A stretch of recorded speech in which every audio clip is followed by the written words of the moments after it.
I mean, like, I don't know if we're actually gonna start with that, but Oh, okay.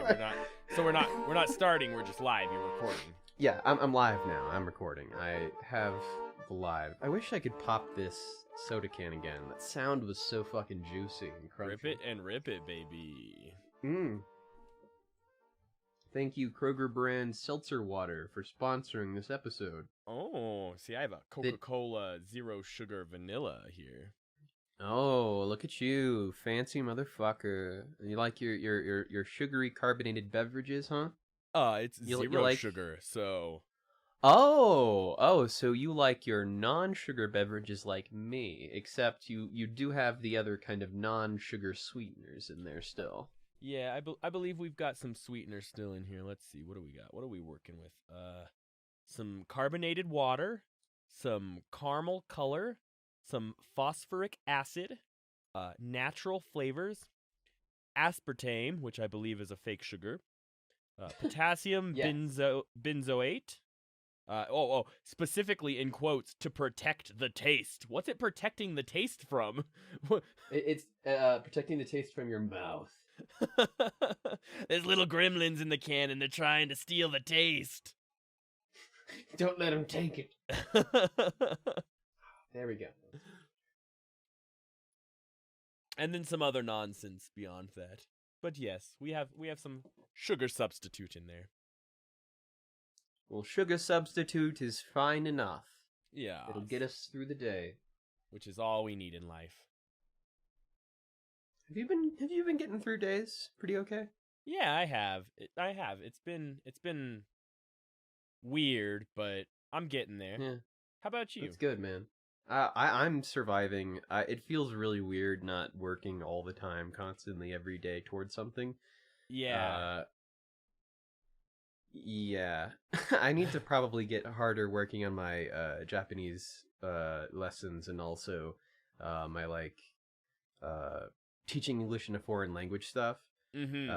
I have like a class that's all of it is due in November, but like because it's due so long from now, I've kind of been slacking on it. Like, oh, I can work on the podcast right now. I can play some video games right now. My friends want to play GTFO, so I'm gonna go ahead and not do anything useful. It's hard without any other structure too, because it's like normally you'd be like, well, I just got home from work and I'm still feeling productive, might as well do more work. But yeah, like I would get home from school and be like, well, I'm just gonna get my schoolwork done right now because fuck it, like I don't want to have to do it later. And then like now it's just like, oh god, I'm just gonna play video games all day and be tired anyway. It's like I've eaten 3 bowls of spaghetti and taken 2 naps and don't know what I'm doing with my life. I just had a bowl of spaghetti. So I'm partially there. I'm on my way there. 2 more to go. The night is still young. The night is young. More bowls of spaghetti are yet to entice us. Oh, should we do a quick sync here? Oh yeah, let's sync it up. Johnny and David then proceeded to do the sync, something like an internet high five, but more for editing purposes. Anyway, back to the show. Well, should we dive into this? I was thinking that we might as well, yeah. How do we want to intro this one? Do you think they know our names by now? No. Okay. Obviously not. They will never know our names. We have to keep reminding them. They're like point. fishes. Like fishes. I'm David Baxter. Yeah, and I'm Johnny Bartlett. And this is the Bundle Bourgeoisie. That's the most confusing intro we could have possibly done. You're the worst. It's the opposite. I went along with it because it was a good goof, but like, come on, dude. Everyone's gonna be so confused. Well, that's the goal, is by like the end of the year, we want them to really question who actually is who. Oh, I see. So, maybe this whole time we were just doing a big old goof, and actually I was Johnny Bartlett and I was David Baxter. How would our lives change if that just suddenly became the case? Like inherit each other's lives or just names? No, just names. I don't think it'd change much. Yeah, no, not really. At the end of the day, so hi everyone. My name is Johnny, and I'll be your host for today's podcast. My co-host here, the sub-host here, is David Baxter. So go ahead and say hi. Hi, I'm David Baxter. I will be your host he's a sub. and your sub. Yeah, he's the non-dominant one. It's true. I can always get behind a good pegging.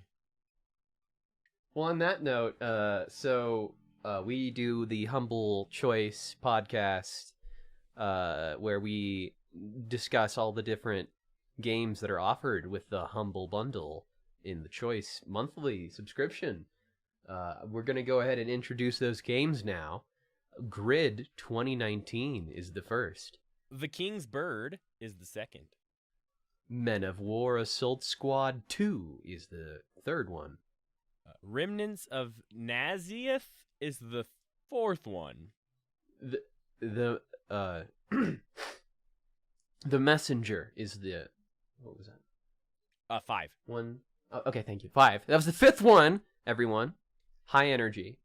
Stillness of the Wind is the next one. You've completely given up on the numbering. Stygian Reign of the Old Ones is the one after that. Superland as well. Hellblade, Senua's Sacrifice. Felix the Reaper. Overload. And Barotrauma. Ooh, that's Johnny's last one. No, that's David's last one. What? What's both of our last ones? And we do have some extras, yes. We'll get to those. All right. So, should I just go ahead and get started with Grid? Just dive right into it. Fuck yeah. So, Grid is the racing game that is on offer this time for the Humble Monthly. I've noticed that a lot of them have come from the same developer, which is Codemasters. They are the developers of the Dirt series, as well as the F1 game that was featured in our very first podcast. And in fact, I actually did go back to play it a little bit, because this game has a little bit of Formula 1 racing. I thought I'd compare it a little bit. But, going back, again, they also made Project Cars, and they are also making an upcoming Need for Speed game, which that kind of interests me. They are known primarily for their racing games, and this is a simulation arcade racing game that's focused on, well, grid format racing, which kind of like the idea of the grid race is like there's people in front of and behind you, and you're constantly trying to advance in the grid, in the placements. And in this one, it really isn't always needed to get like the best possible position. Sometimes it's just like you have to finish in like the top half of the grid. Because honestly, like, advancing positions is not very easy. Sometimes I find myself, like, in the Mini Cooper races, just, like, completely dominating and, like, advancing to the front of the pack really easy with a couple of undercuts and overcuts and drifting. But, like, especially with, like, the really fast cars that, like, you can lose control of super easily, I find myself having some trouble with the handling. Because it's kind of a mixture of simulation and arcade, where it's not quite like Forza level simulation, and it's not quite like, I don't know, maybe like Blur level of silliness. So it kind of floats in this area in between. There's no free roam exploration like in the Forza Horizon games or in the Burnout Paradise series. It's just 100% racing all the time.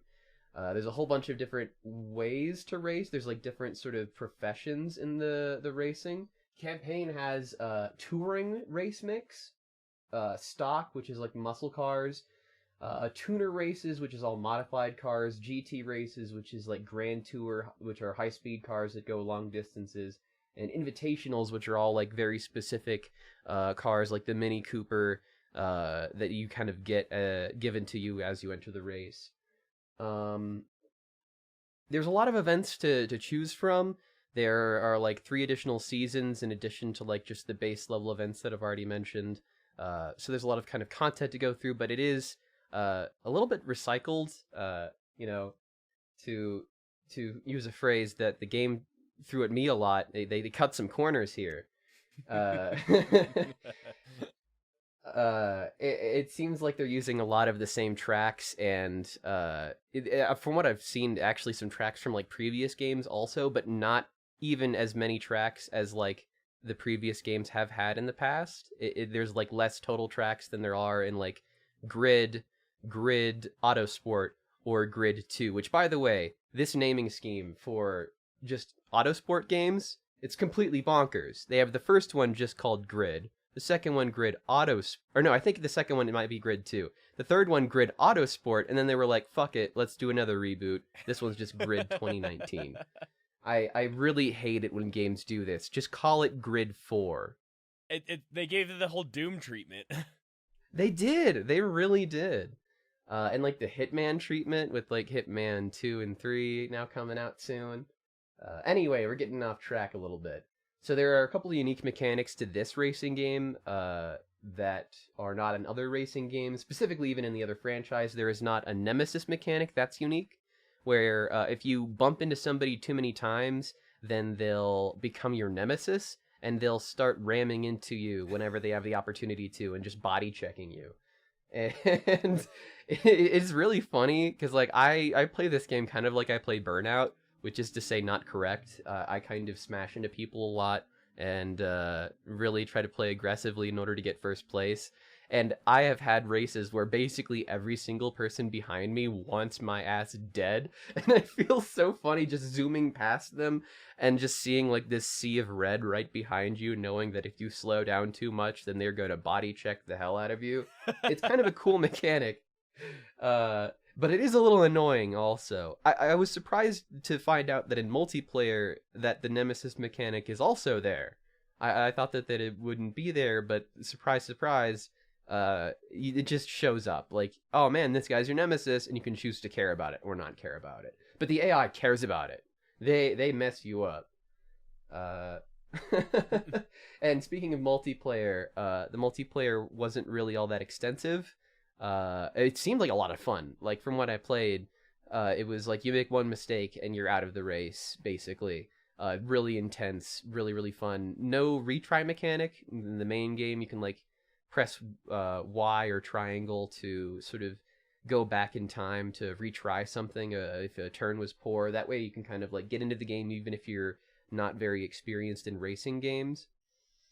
But when you're online, it doesn't exist. So it's a lot more intense. The thing is, the matches also take like forever to set up, and there were 2 matches total when I went to look earlier today. Oof. And that was after the Humble Monthly release, and this is in 2020 when the game was released in 2019. I do not think that is a good sign, personally.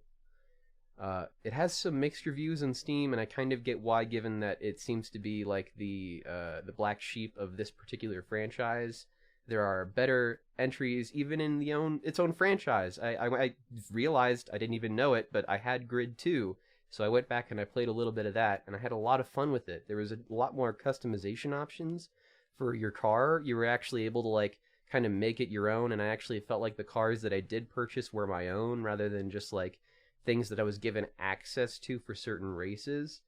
And also it had like an interesting idea, a conception to it that like instead of just like these random events that you're sort of going into and there's no like real progression other than like sort of an abstract esoteric leveling up system, the Grid 2 has like this popularity mechanic where like you do races to get more fans, to get more money, to get even more fans, and like there's an achievement to have more fans than Taylor Swift.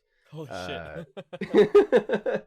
So I just kind of like that conceit a little bit more, and it's more enjoyable to me. Also, it just runs way better. Grid 2019 has like an 80 gigabyte download file, whereas like Grid 2 is like 16 gigabytes. That's insane. Yeah, so like I for that reason alone, I'm probably gonna like play a little bit more of Grid 2019 and then gonna uninstall that shit forever because it takes up too much space. Yeah, that's just unnecessary. I mean, kind of necessary. Like, how does it stack up graphically compared to the other one? Well, it doesn't run as good because it's probably a little bit newer, and I think it has a little bit more of like a damage model thing going. Like, it carries the damage that your cars take between rounds in an event. And I don't know if that like affects it at all, but the performance was definitely a lot worse, especially when I was recording. When I turned off the recording, I had a lot better of a time with it and playing on medium. But even then, I still feel like Grid 2 was just a more enjoyable experience, even though it was, from what I can tell, the most arcadey of all of the different racing sims. Which I don't know if that just says something about my personal tastes in racing games. I'm a big fan of Blur, which that game is like Mario Kart, but with like real cars, and it's so much fun. Uh, I love just like that kind of goofy off the wall, but like still with real weight and physics. Like I Yeah. don't know. That's really kind of baller to me. Like Simpsons Hit and Run. Oh, dude, don't even get me started on Simpsons Hit and Run. I started out, that was like one of my first real racing games that I got into. The very first one was actually Driver on PS1. That was the very first racing game that I ever really got into. And you couldn't even get out of the car in that one. Dang. You were just stuck in the car. Anyway, though, this game is a hesitant recommend. I'd say that it's good enough for this pick on the bundle cycle if you're looking for a just pretty fun racing game with meaty physics. The drifting, I don't know if I mentioned this, but some people call it a little bit like icy, but I really enjoyed drifting in my games, so I really enjoyed that part of the gameplay and the physics actually. So I think that this is a good pick, but there are better racing games out there. So if you're looking for something more realistic, maybe go for something like Forza Horizon. Maybe even go for a different game in the Grid franchise if you were looking for something to run even on lower end regs and stuff, such like that. Fair enough. So I really did feel like a king at the end of these races. When I was really just lapping up these dogs and just going up right into first place, it really made me feel like a king. Well, speaking of kings, our next game up is The King's Bird, a game by Serenity Forge. They also did a Cyanide and Happiness game, a game called Neversong, and a couple other games. Wait, what? They did a Cyanide and Happiness game? Yes, a Cyanide and Happiness game. I cannot attest to the gameplay, but it looked kind of silly and cute, so just Okay. the fact that there's a Cyanide and Happiness game out there that I didn't even know about is pretty chill. I've played like the different board games that Cyanide and Happiness put out. I never realized that they put out a video game. Yeah, there's a whole ass video game. Whoa. By the same people who made The King's Bird, so it's probably a game that will take 4 hours of your life to get past one mission, and you'll feel kind of incomplete afterwards. Oof.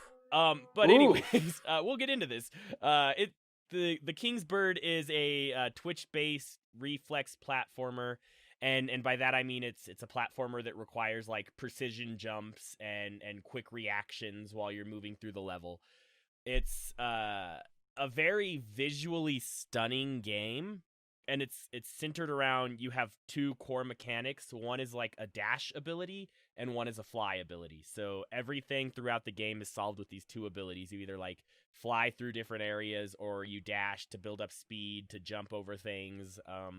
It's really straightforward. There's not a lot to it. But the storytelling and the environment is the storytelling is exclusively told through the environment. So there's no cutscenes or anything. There's no direct story. There's no really any information given to you as a player other than like there's some tapestries on the wall and you can look at the tapestries and get a kind of idea of this history that exists in the game. I was gonna say, did you feel like connected to the world at all by like that kind of environmental storytelling? Or did it distance you from it? In this case, it really distanced me from it. I didn't feel like there was enough pulling me in to keep me like focused and engaged and interested in this world. The tapestries were like so far and few between that I didn't really have any sense of what I was doing in the world. And the overall gameplay and the world itself didn't lead any real reason for what you're doing other than just you as a player are solving some puzzles basically. So there was this real disconnect that I felt, and I was having a really hard time getting into the game because of it.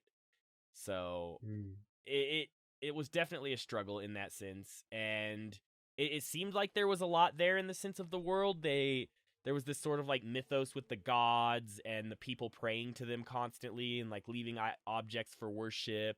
And all the levels are named after things like Abandoned Market and the caves and stuff. So you got this feel of the sort of like something bad happened in this world, but they never really tell you what it is, or at least as far as I got.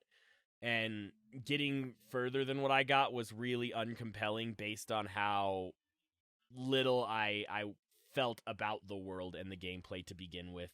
It was probably like 30 levels roughly between entering an area and leaving an area, and in those 30 levels there was nothing to be found other than like, this background looks like a ruined city.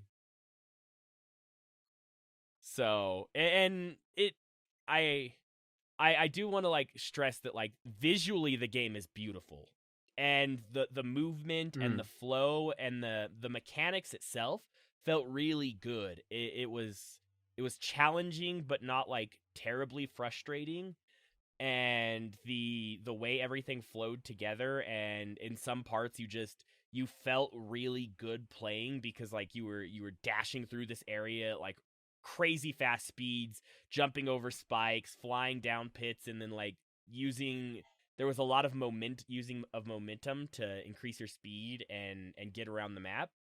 And so it felt fun to play, but it wasn't compelling enough to stick around. When I got through the first zone, I got an achievement for clearing the first zone, and only 9.9% of other players who had played the game even got past the first zone, if that's any indication of sort of how unengaging the actual story and the world was. Man. So I find it hard to recommend this game. It seems like the kind of game that would be really great to play if you like got high before it, but because it's a Twitch-based platformer, getting high and playing this game would just feels like it'd be more frustrating than fun. So, okay, can I possibly throw in the idea that maybe this is the type of game that is meant to be played while high watching a speedrunner? I absolutely agree with that. Probably, yeah. If you could find a nice Sherpa to play the game while you were high, oh, absolutely. I can imagine that like the visuals are engaging, and like watching the character fly across this world at high speeds would be incredible. So that just to have a Sherpa take you on that journey. I like that analogy that you used. Taking you to the heights of the Himalayas. That's my recommendation: is find yourself a Sherpa and a nice joint to enjoy. But I wouldn't actually waste a subscription or one of your choices on it. Well, especially because like I don't know if anyone else picked it up. We threw it in our Discord, but there was the bundle for racial equality on itch.io that happened recently, where you could submit like as much money as you wanted with a minimum of $5, and then you would get like over 1,000 indie games, and this happened to be one of them. So yeah, you also potentially have the ability to play it that way instead if you don't want to get it this bundle cycle. Yeah, and the reality is, it feels more like a piece of art meant for viewing rather than a game meant to be played. Mm-hmm. You know, and like some games are like that, which is kind of unfortunate, but I still think that they have a place. Oh, absolutely. There's still merit for it, you know. Not every piece of art is a Picasso, I guess, right? I do feel like I've seen like this type of aesthetic before, though, like a bunch of times in a bunch of different indie games. Which I don't know if it's like a huge knock against it, but just like that sort of platformer with like all silhouettes that like, yeah, I don't know. I've seen it. Yeah, it wasn't really special in that regards either. Yeah. You know what else I've seen a lot of before? War. Yeah, It's all over the place. specifically World War II. What's up about that, huh? What's up with the World War II thing, where all of the games for a long time were all about World War II? Normalize the idea of a mass scale war so that you can justify doing it at any time. I suppose so. And kind of like the glorification of patriotism and the idea of sacrificing self for the sake of the country. Exactly. Yeah.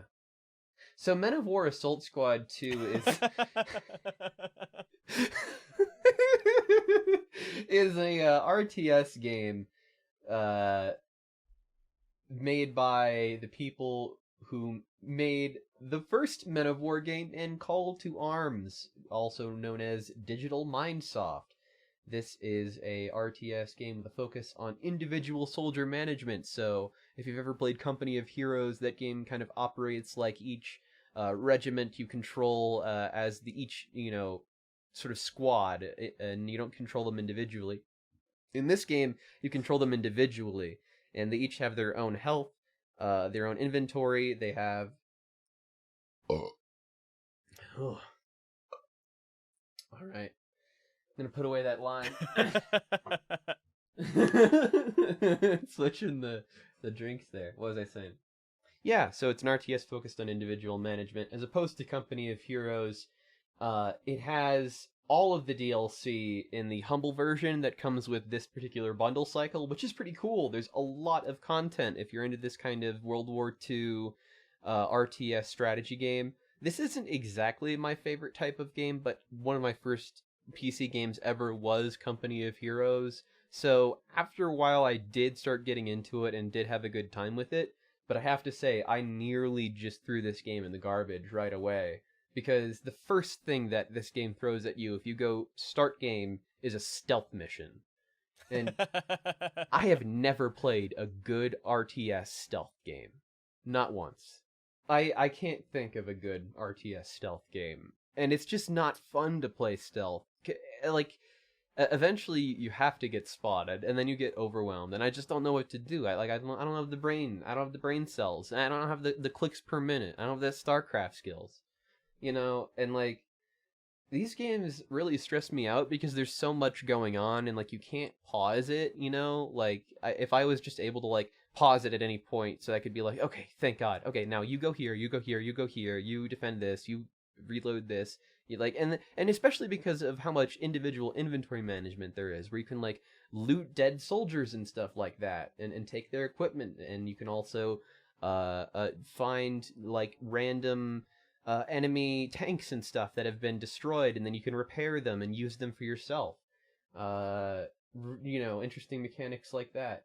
But I don't know.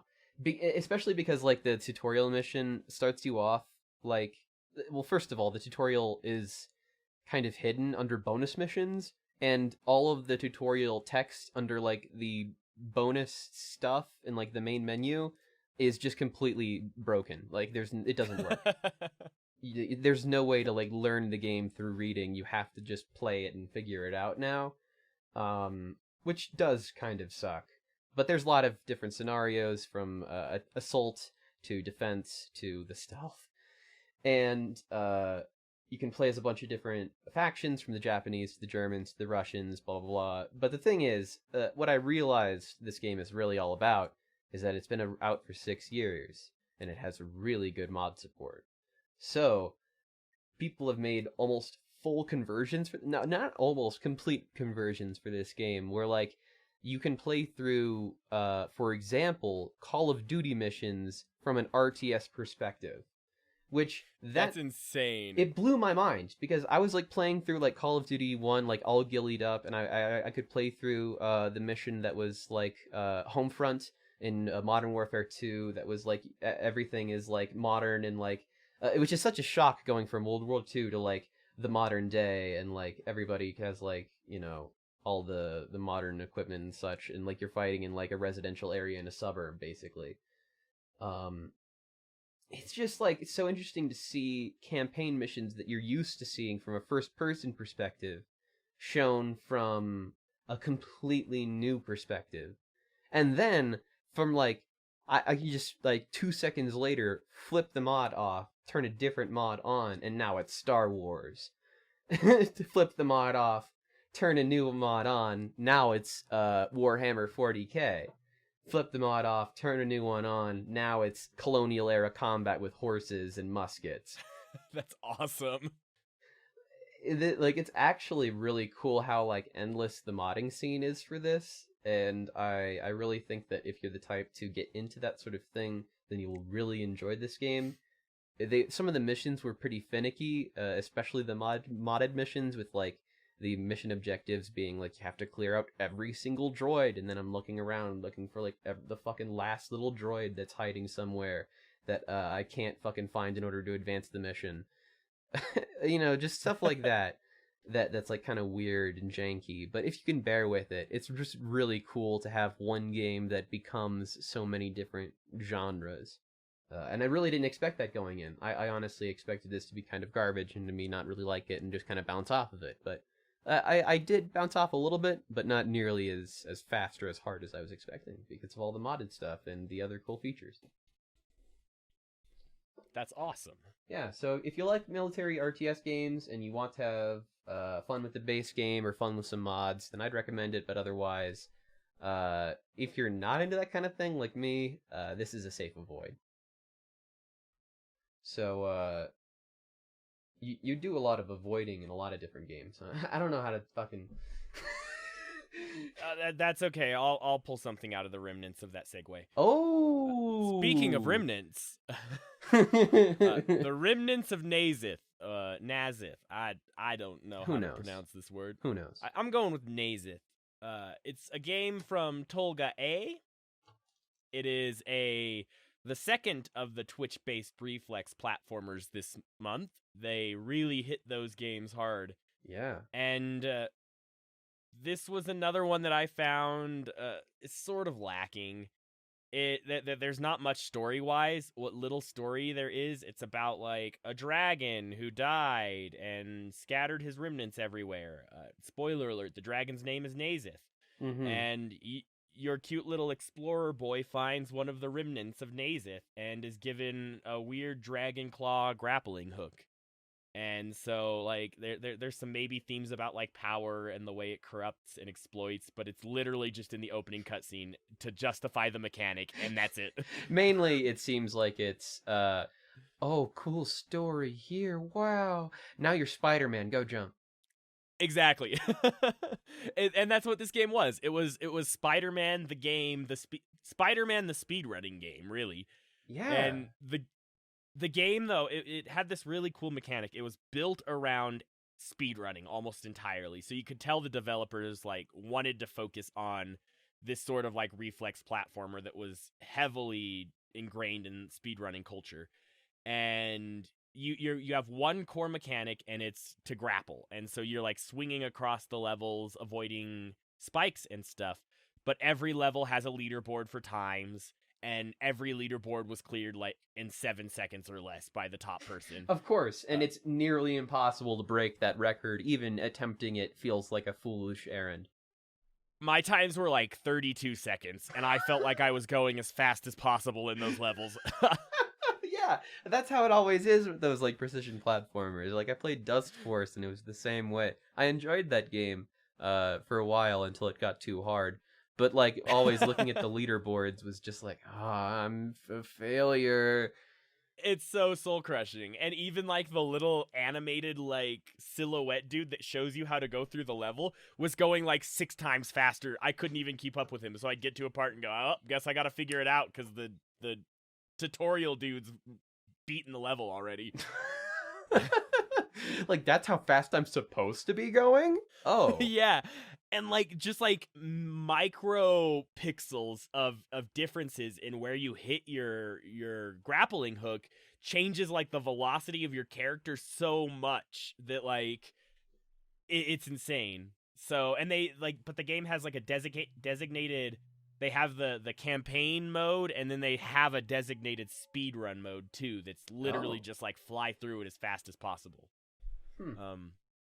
And it felt really good. The movement and the reactions were really tight, and everything felt like it was responding appropriately. And I only felt bad at the game because I was bad at the game, not because like, oh, the mechanics suck and I missed my grappling hook again. It was just like, nah, I suck and I'm slow. So it at least it felt like the reason why you were failing was because of your own ineptitude rather than the game's controls. Exactly, because I don't have the reaction time of 16 spiders that have been genetically modified all to pounce on the same prey. I don't even know a metaphor to describe these kinds of games. It's insane. Like a robot designed to execute everything perfectly, like in Horus. Oh yeah, we have robots. That's right, Yeah. robots. Well, yeah, I'm not a robot. It takes like little microseconds for the little electricity to go from my brain to my hand to say push button. So. And then, like, if it's a wireless controller, then it takes an extra couple of seconds for the thing to get... Exactly. And then you can blame the so wireless I didn't suck at the controller. game. It's just the controller. Yeah, blame the controller at the end of the day. That's the lesson we've learned. My only complaint, speaking of controller, is that there's a button on the controller to reset the level, so that, like, if you're not meeting the speed time that you want to get, you can just press a button to reset the level. But the crummy part is the button was B and the jump button was A. So the amount of times I'd accidentally press the button to restart the level when I meant to jump was astronomical. I hate that. That is like one of my pet peeves as a PC gamer, especially when I'm playing games that were designed for consoles. Like, just use a different button. I don't care. Right? Just... Like, if I'm restarting the level, I don't need to, like, slide my finger over real quick. It doesn't have to be that fast of a motion to reset the level. But that was, like, my only real complaint about the game. So, if you really love, like, Twitch-based reflex platformers and you're into the whole, like, speedrun culture, I think this is a phenomenal game for you. It's not for me, because I have dumb little Neanderthal brain and reflexes. So, and we all know I prefer games that are, like, engrossed in story that tell me how to feel and how to, like, destroy society from the ground up. So it's not my game, but if you're into it, then it's definitely... I could see people enjoying it more than, like, Super Meat Boy for the kind of thing. Oh, really? It's designed for, yeah. I think it's, like, on that quality. Absolutely, Okay, yeah. well, that's pretty sick. Yeah, it's great, and I think it has, you really feel like a messenger of the genre. I mean, like, that was one way to send off that, you know, and just... I feel like I'm bad at segues, and then you throw a segue like that at me, and it's like, well, how do I even pick that up? All right, the messenger's up next.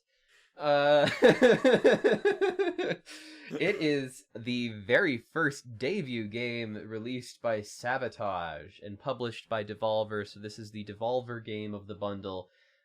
This actually won Best Indie Debut of 2018, which I totally think is warranted. This game is badass, quite frankly. It is a Ninja Gaiden-inspired retro platformer that eventually also becomes a Metroidvania. If you, like, were to take DuckTales and say, alright, that ended up becoming Shovel Knight, then you take Ninja Gaiden, this ended up becoming The Messenger. The idea is, it's taking, like, the sort of retro aesthetic and the idea... of the platforming, and then updating it, getting rid of all of, like, the lives and continue system that are outdated, making it a lot more accessible to a modern audience, and also just, like, really easy to pick up, play, and enjoy. The writing is just hilarious, by the way.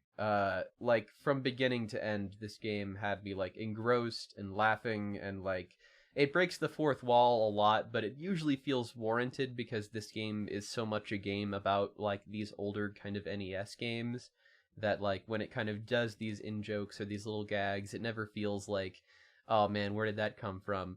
Because, like, the idea of the game is that at the very beginning, you're given a scroll and you're told, like, here, like, by the hero of the story, like, the real hero, like, here, deliver this scroll, you seem like the most competent person here, and you just go, and you're delivering the scroll, and that's the beginning of the game, you're the messenger. But then you find out through the game, and this is kind of spoiler territory, that, the messenger is, like, a system. Basically, like, once the messenger completes their quest and delivers the scroll to the top of the mountain, then they become like a time traveler, and then they can go around and like solve different problems. But then they also become like the shop clerks and like the things that like you have been interacting with up until this point, and you realize that like everyone that like is telling you to do things were also messengers at some point, and that they could be doing the things that you're doing, but that they just choose not to because they're lazy. One of the most critical parts of the messenger that actually makes me want to go back to play it, which for one is the soundtrack. The soundtrack is amazing and I love it. But for two, the motherfucking devil asshole that follows you around every time that you die in that game is genius. He replaces like the lives and continue system by becoming just like this little devil that will follow you around anytime that you die and take money from you until he either has enough money to fulfill his quota or he just gets bored and leaves. And he insults you every time that you die. I shouldn't say every time. There's one time that he says, "Good job, messenger," just so that in the text after that he says that he doesn't only say negative things about you. That's literally the only reason why he ever says anything positive, is so that you can't say he ever says everything negative about you. Anyway, yeah, the messenger is fantastic, and I felt like I would be actually doing a disservice to that game if I didn't mention it. And there's something about like just being this like kind of roguish ninja that doesn't really want to be a part of the clan, just being like roped into all this different shit. Like the comedy of that is gold. I love all of that. And make sure that when you play this game, if you find a cabinet, you don't stop trying to click on the cabinet ever. Or anytime that there's an alteration to that sequence, you try to continue it to infinity, because there's like these long lectures and rants that you can make the shopkeep go on. That's just like makes you realize that there's little like secrets and fun things around like every corner of the game to kind of explore and have fun with. And the developers really seem like they were having fun with the game and including all of these tiny little things. But to sort of bring it back to the actual minutia of the platforming and the mechanics, it's really precise and snappy and satisfying. The main mechanic is called Cloud Step. You gain an extra jump if you hit something in the air, which makes it so that movement is very like skill based. You have a rope dart that you can use to like latch onto something, and then you'll like move towards it, sort of like the get over here, but in reverse, where you're getting over to them. And then you hit them, and then you can get Cloud Strike from that.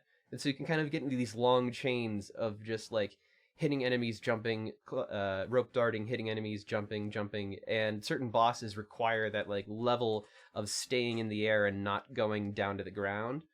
Because there are lots of bosses in this game. I'm kind of jumping around a lot, but this game kind of jumps around a little bit too, and at least in the beginning, where it's just 8-bit, and then as soon as you beat a couple of different bosses and advance through a couple of different areas, you teleport through time to the 16-bit era, you beat a couple more bosses, and then it becomes Metroidvania, where you have to go through every area that you were in previously and switch between the 16-bit and the 18-bit, or sorry, the 8-bit and the 16-bit era, and complete puzzles, solve challenges, and eventually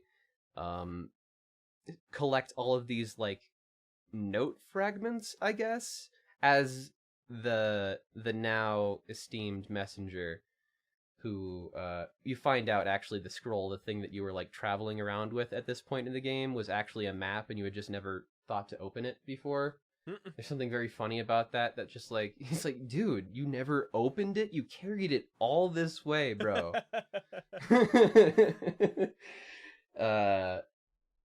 So yeah, I think that this is a really, really fun, challenging platformer with lots of content, especially if you're going to want to go for all like the different power seals, which unlock a really cool endgame weapon if you collect every single one.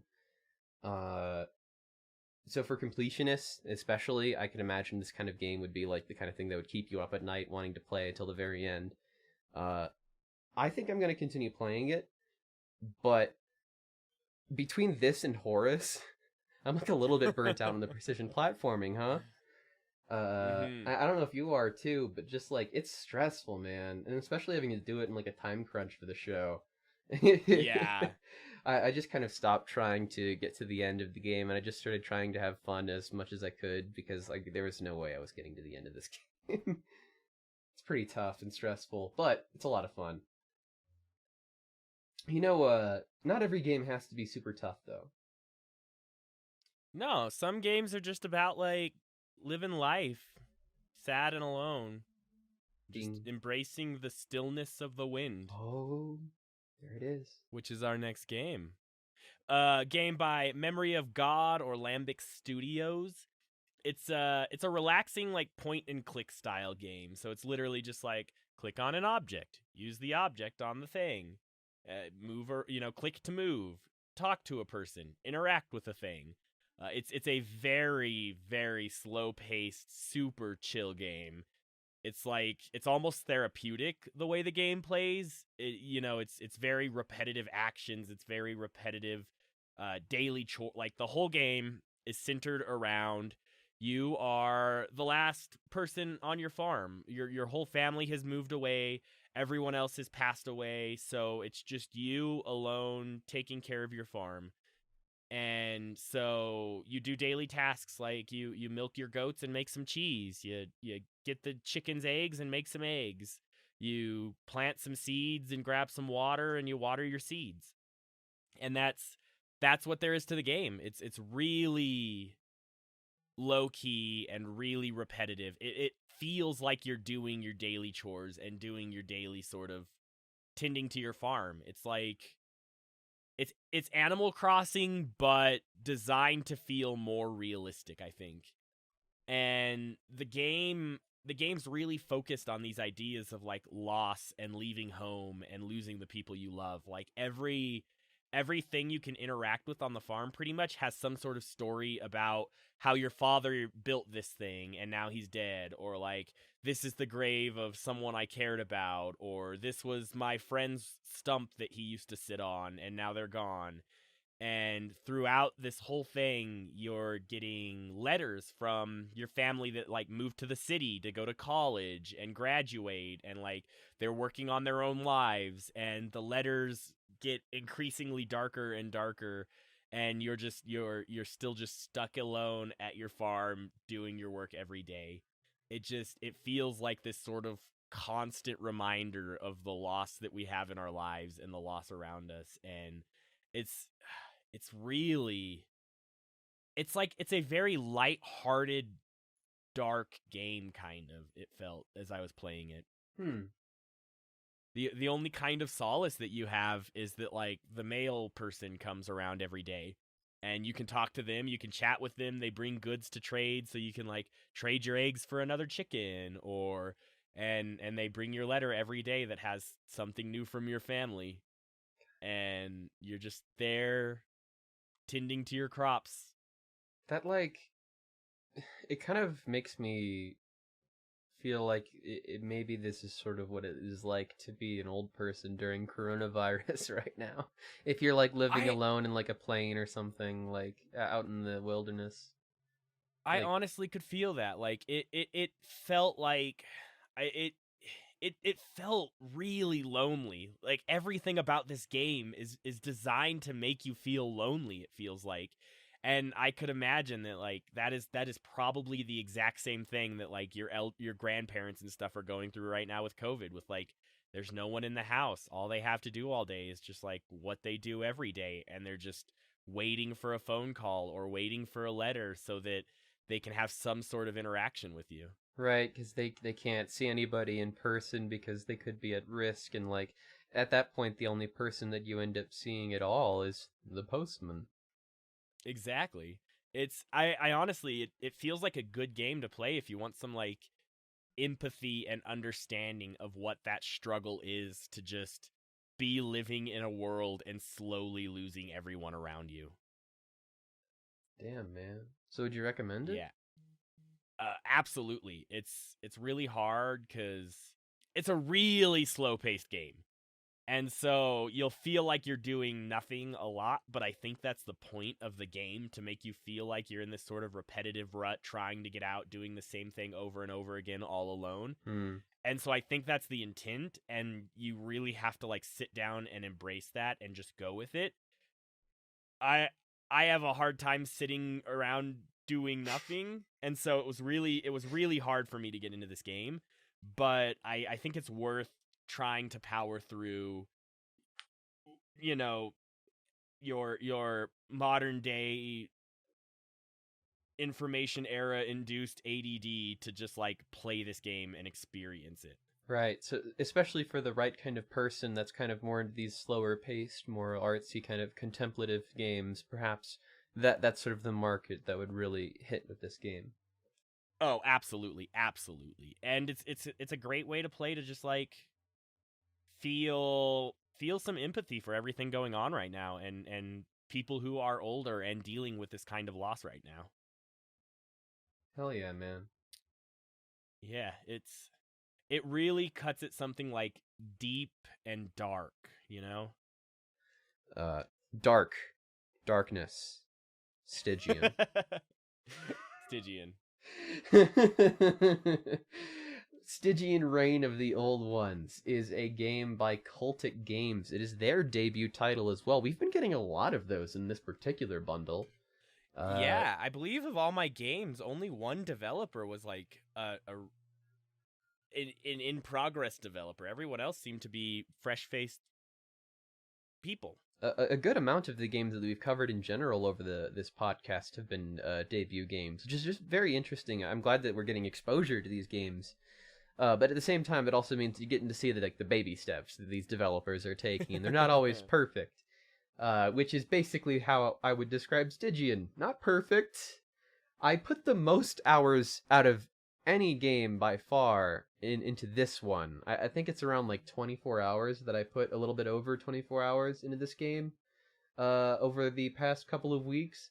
I really, really love old school CRPG games like Fallout 1 and 2, and this game is absolutely trying to ape that same sort of style and mechanical complexity, where the RPG mechanics really play a huge role, so that you can even avoid lots of combat encounters, whether it's through stealth or through unique, dialogue options, using your subterfuge to steal or to go around and do sneaky things. Or in this game, there's also a lot of unique mechanics that aren't in, say, games like Fallout, like things like the occult, and that's sort of like this magic system in the game that has to do with your sanity.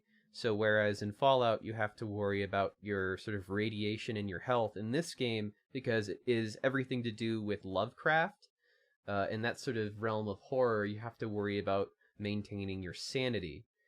And that sort of goes through the whole entire game, the combat especially. You have to worry about not just your health, but also the sanity of your characters. And if they get below a certain threshold at any point in the game, then they will develop a mental condition. My character developed mania, which made it so that they would have like random manic interjections where like the dialogue option would get crossed out and then rewritten over with like crazy dialogue.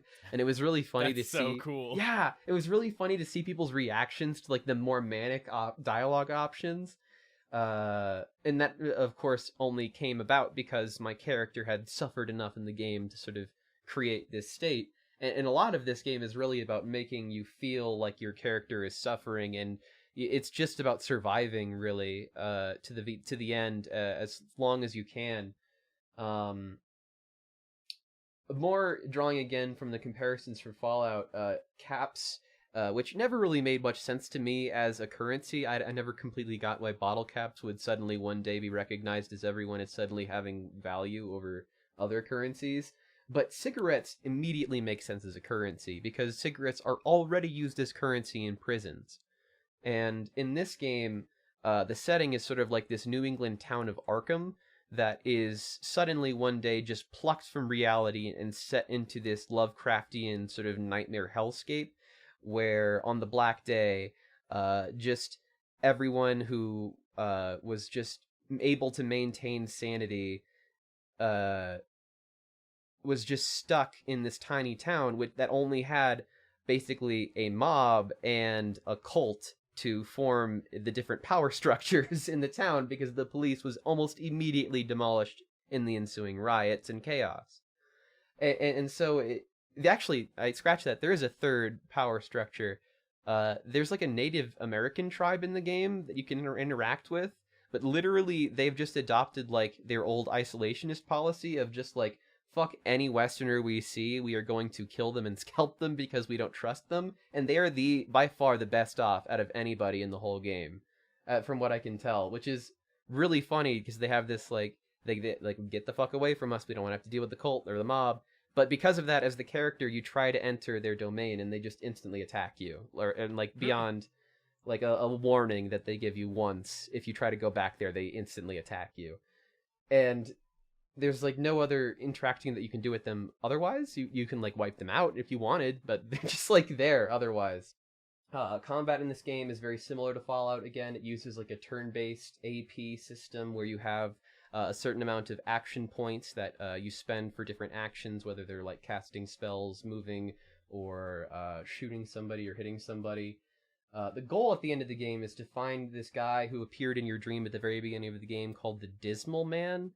And eventually you find this poem from him, then you're trying to like decipher all the different lines of the poetry by making something happen in the real world. It's all very fascinating, and it does keep you going to the end. The character creation is really the biggest part of this game that I really think is the biggest selling point. You can choose to be a bunch of different belief systems, which influence how you choose to roleplay and regain sanity.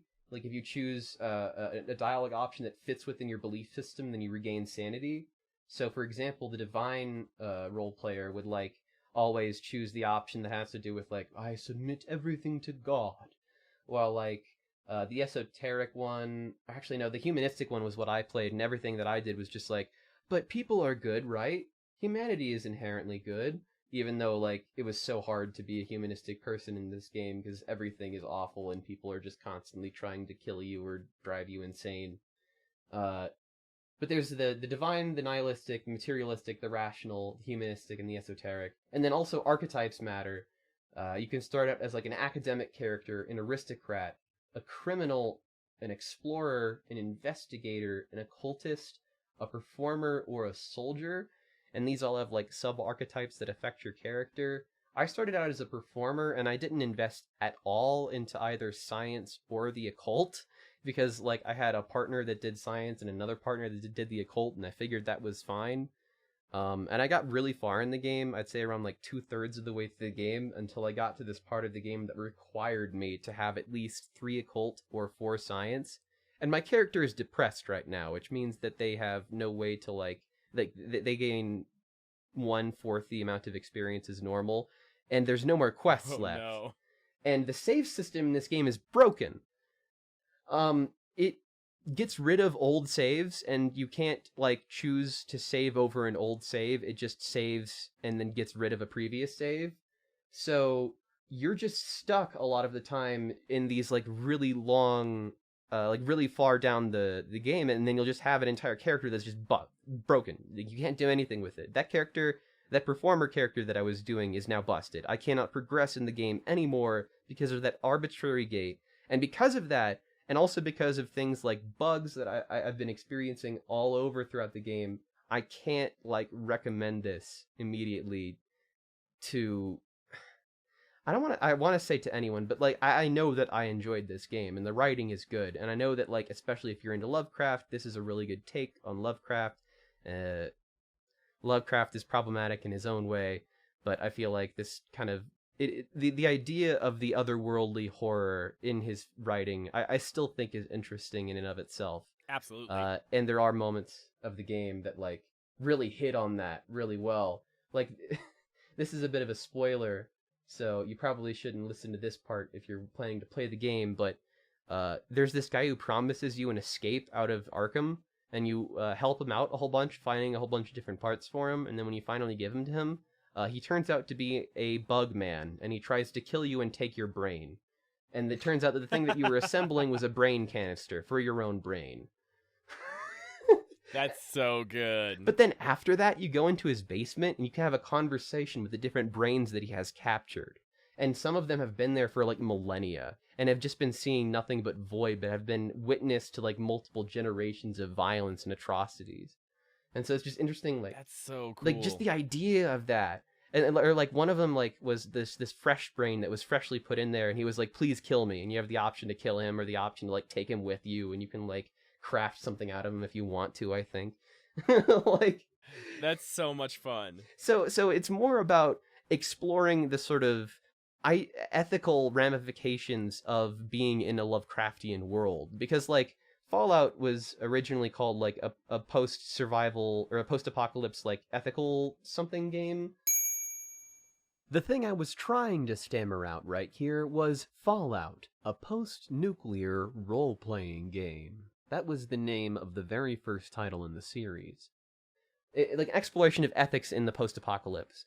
And this game, I feel like, can be seen as an exploration of ethics and being in like a sort of esoteric, world-ending, reality-tearing, a Lovecraftian sort of deal. And I think that's really cool. And there's a lot of merit to it. If you can bear past the bugs, and you know that there's that arbitrary gate that I mentioned earlier, with the 3 occult or 4 science that your character needs, just for no reason that's like not like explained up until that point that you're going to need it, doesn't warn you or anything. And a lot of checks in this game, you don't know like what you need in order to like succeed in the check, because it won't tell you unless you already have a little bit of that in your character already. So when I went back as an occult character, I played a little bit as an occult character, I found that there were things that I had no idea were mechanics in the game. Like, there was a puzzle where I had to get this guy out of a room in order to investigate the room, and as my performer, I just, like, did my performing thing and lied. But as an occult character, I went into the room next door that was haunted, I summoned a ghost, and then had the ghost haunt the room next door in order to get the guy to leave. And because of that, and the way that you can, like, really play your character in the way that they succeed in the world in their own unique way, I really dig this game and these types of games. I just really wish I didn't waste so much fucking time on a character that is now completely useless, and I feel really gypped and really kind of demoralized by the game, especially after putting so much time into it. I was really ready to defend this game and all of its bugs, but like, I am just so frustrated by the fact that there was that random gate. That's unfortunate. So I want to postulate that perhaps maybe all the bugs and the weird gating and the deliberately like leaving things out, maybe it's not bugs, and maybe it's just a way to induce sanity into the player too. Honest to God, it was kind of driving me a little bit insane. I had to go back like and lose so much fucking progress in order to like get past these like horrible game-breaking saves, like this one where I tried to craft a crossbow with a gun that was already in a character's inventory slot, and for some reason the gun wouldn't leave the inventory slot after I crafted the crossbow, so it was just stuck there forever, and like just stuff like that. It's so frustrating to have to just bear through it. I wanted to defend this game. I really loved so much of playing this game. I was ready to declare this as being my game of the month. Like literally, I was there. And then I got to this part in the game and it just like cock-blocked me. It was like, fuck you. Kick me in the shin. It's just inducing the themes of the game into the real world. Yeah, it really is. It's driving me bonkers, buddy. I was trying to do something with bonkers and I couldn't make it work. I was trying to do some kind of bonkers bad fur day. Bonkers Superland. The Superland equivalent of games on the N64. I don't know. Does this game really feel like an N64 game? No, it really doesn't. Oh, well then what the fuck? Okay, fine. I was trying to make a segue out of what you gave me. I don't know. It was a shit prompt. Just ignore it and let's move on. Superland. It's a game by Supra Games UG, and Supra Games was created by a guy named David Munich. And when I first saw this name, I was hella confused as to what I knew it from. And it's because I used to do a lot of cryptography, and he was really big in the scene. He made like one of the like internet's hardest puzzles with a couple of other people, and it's all just like it's cryptography based. So you're like digging through source code and trying to like solve these like basically digital puzzles. Oh, damn. And he went on to develop a game called Superland, and it shows because it's like a heavily puzzle based platformer, or not platformer, RPG. And it's just you're constantly like you're just thrown gadgets, and you have to like use these gadgets to solve these puzzles, to advance further, to fight bosses and stuff. It's really cleverly designed, and it makes you feel smart because some of the puzzles are very hard, and you figure them out relatively quickly though, because you're given all the tools to succeed pretty easily. So it's this beautiful like love child of just like every RPG you can think about. It's riddled with inside references. There's like you can find He-Man and Santa Claus, and like Deadpool gives you a quest at one point in time, and there's just like there's Plumbuses from Rick and Morty all over the place in this game. Really? Yeah, they're just like chilling on desks and stuff. Taco the Wizard is in it at one point. It's just riddled with all of these sort of like references and jokes from RPGs past. You know, the first thing you do is some guy comes up to you and says, "It's dangerous to go alone. Take this wooden sword." And so it's great. It's this beautiful homage to like all the RPGs that came before it, and it's so charming in that sense that like you never know what you're gonna see or what you're gonna find, and it's just a ton of fun. And when I booted up this game, I was really worried because I thought for sure it was going to be about politics, and that's possibly because of just like the American political climate right now. Get that proly brain. Right, that proly brain. As soon as you see like objectively red and blue at war, it immediately made me think, all right, this thing's going to be about Republicans and Democrats fighting because of the red side and the blue side or whatever. But thankfully, to like my relief, it wasn't about politics at all. It was more about like media manipulation and kind of like the conversations of race and stuff, and the way media influences that. Because as you get through the game, right? I know. I was not expecting that at all based on the aesthetic of the game, which is like a child's play box. Yeah, you're playing these like little cartoon characters in a child's playbox, and it's great because it starts with nothing too. Like it's just like, go fix our water, and then like, oh, you find out the blues shut off the water, so you have to go chase after the blues to get your water turned back on. And then come to find out, I just swallowed a bug. Fuck. Delicious bug. Come to find so you're chasing after the. Did you swallow any bugs in the game too? No bugs in game.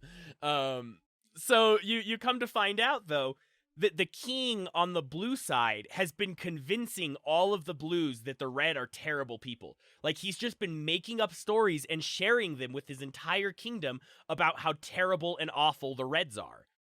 And so it's this idea of like the only information we have is the information from the people who give us the information, and we have no idea if their information is biased, because come to find out, the king is only telling everyone that the reds are bad because his brother was the red king and he stole his girlfriend, basically.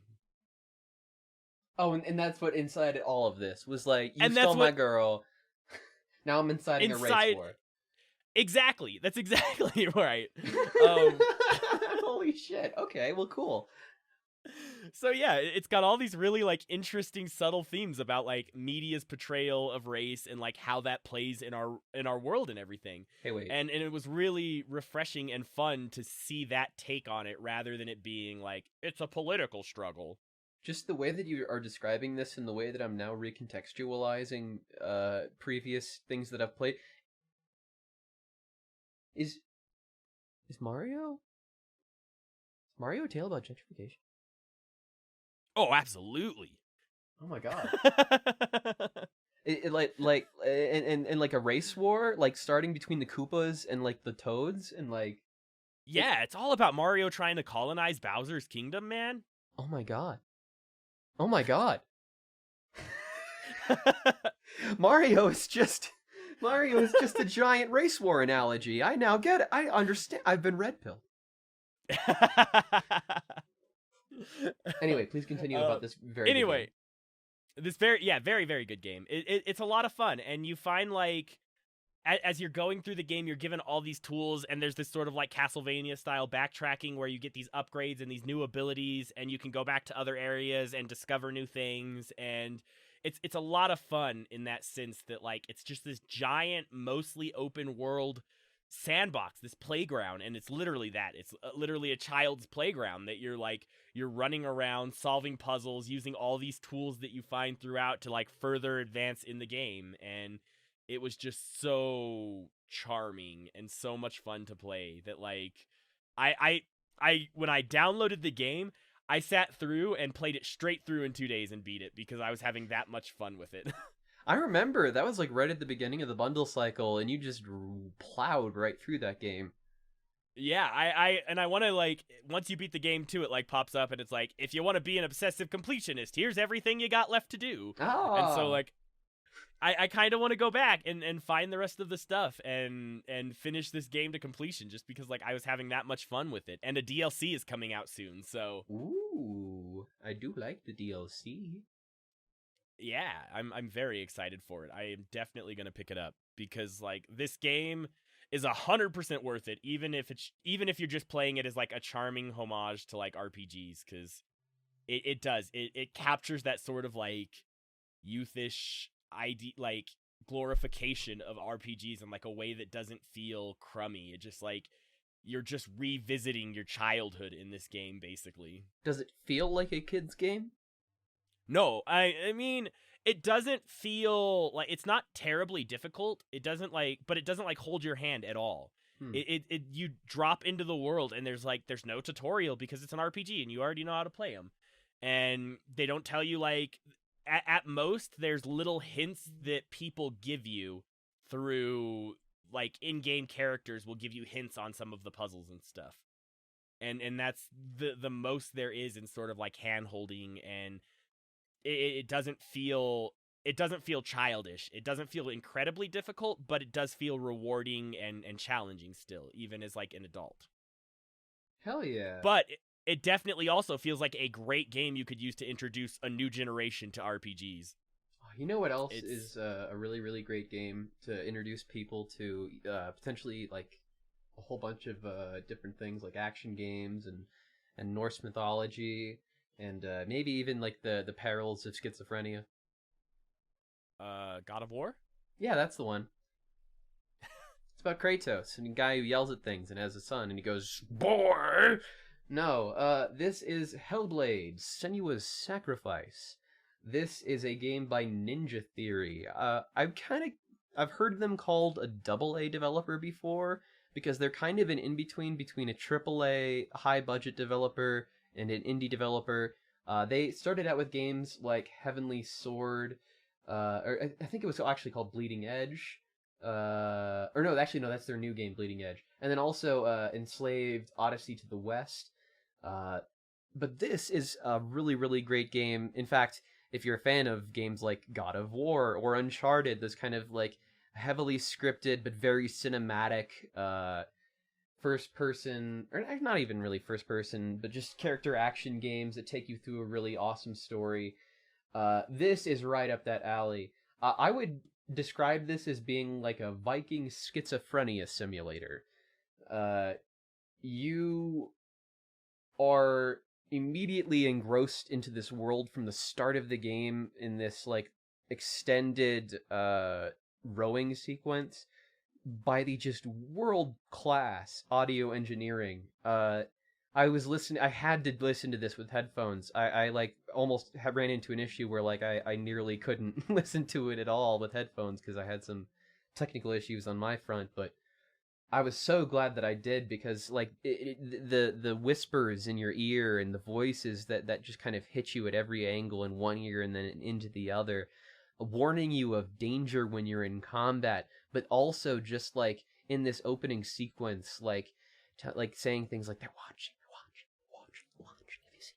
They're watching, It's just like it gets inside of your head a little bit, and you see like bodies that are strung up while you're rowing, and you kind of see them, and in your mind you could imagine, her thinking these things like, oh my god, they're watching me. And it kind of like put me into that mindset of seeing things that weren't necessarily there. So the really cool thing about the audio and visual design of this game is that it simulates very realistically what it's actually like to have schizophrenia. The visual effects and the sort of auditory effects, as well as some hallucinations and things like that.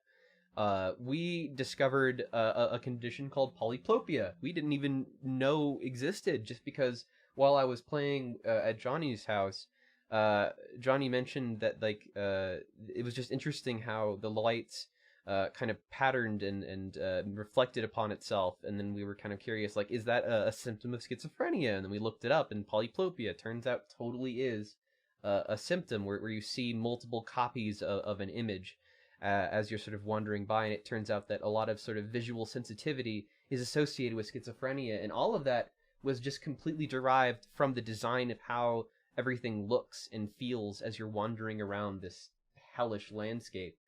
And so props to the mental health and historical advisors who both worked, I'm sure, really, really hard in this game to make sure that that was true and correct to real life experiences, because it's so like, you can't read a book and know what schizophrenia is like. You can't really watch a movie as well and know what schizophrenia is like. But it being a game and it being interactive and having that one-to-one sort of correlation, I feel like really helps to put you in the position of a person who has this mental condition.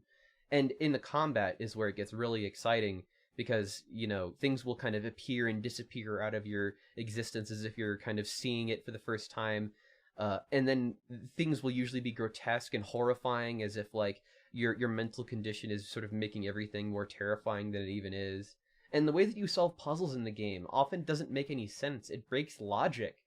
You'll enter into like this kind of fiery hellscape in order to run through a door that's on fire, and then you'll transport back into the real world as soon as you ran through the door, and then you'll look behind you, and the door that was the thicket fence that you weren't able to pass before is now completely burst down, as if you had suddenly gained a Hulk-like strength after seeing that you're in its vision and running in through the fire.